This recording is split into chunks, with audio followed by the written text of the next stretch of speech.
It was the morning after.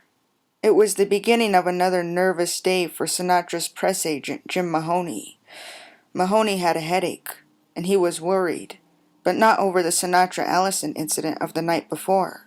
At the time, Mahoney had been with his wife at a table in the other room, and possibly he had not even been aware of the little drama. The whole thing had lasted only about 3 minutes, and 3 minutes after it was over, Frank Sinatra had probably forgotten about it for the rest of his life, as Ellison will probably remember it for the rest of his life. He had had, as hundreds of others before him, an unexpected moment between darkness and dawn, a scene with Sinatra. It was just as well that Mahoney had not been in the pool room. He had enough on his mind today. He was worried about Sinatra's cold, and worried about the controversial CBS documentary that, despite Sinatra's protests and withdrawal of permission, would be shown on television in less than 2 weeks.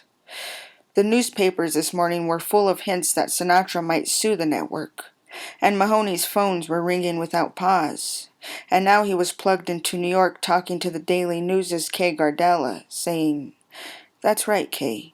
They made a gentleman's agreement not to ask certain questions about Frank's private life, and then Cronkite went right ahead. Frank, tell me about those associations. That question, Kay? Out. That question should have never been asked." As he spoke, Mahoney leaned back in his leather chair, his head shaking slowly. He's a powerfully built man of 37. He has a round, ruddy face, a heavy jaw, and narrow, pale eyes, and he might appear pugnacious if he didn't speak with such clear, soft sincerity, and if he were not so meticulous about his clothes. His suits and shoes are superbly tailored, which was one of the first things Sinatra noticed about him.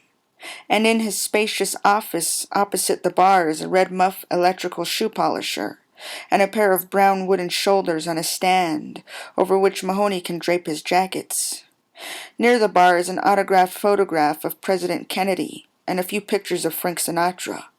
But there are none of Sinatra in any other rooms in Mahoney's public relations agency. There once was a large photograph of him hanging in the reception room, but this apparently bruised the egos of some of Mahoney's other movie star clients, and since Sinatra never shows up at the agency anyway, the photograph was removed. Still, Sinatra seems ever present, and if Mahoney didn't have legitimate worries about Sinatra, as he did today, he could invent them.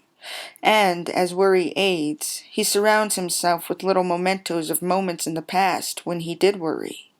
In his shaving kit there's a 2-year-old box of sleeping tablets dispensed by a Reno druggist. The date on the bottle marks the kidnapping of Frank Sinatra Jr. There is on a table in Mahoney's office a mounted wood reproduction of Frank Sinatra's ransom note, written on the aforementioned occasion. One of Mahoney's mannerisms, when he's sitting at his desk worrying, is to tinker with the tiny toy train he keeps in front of him.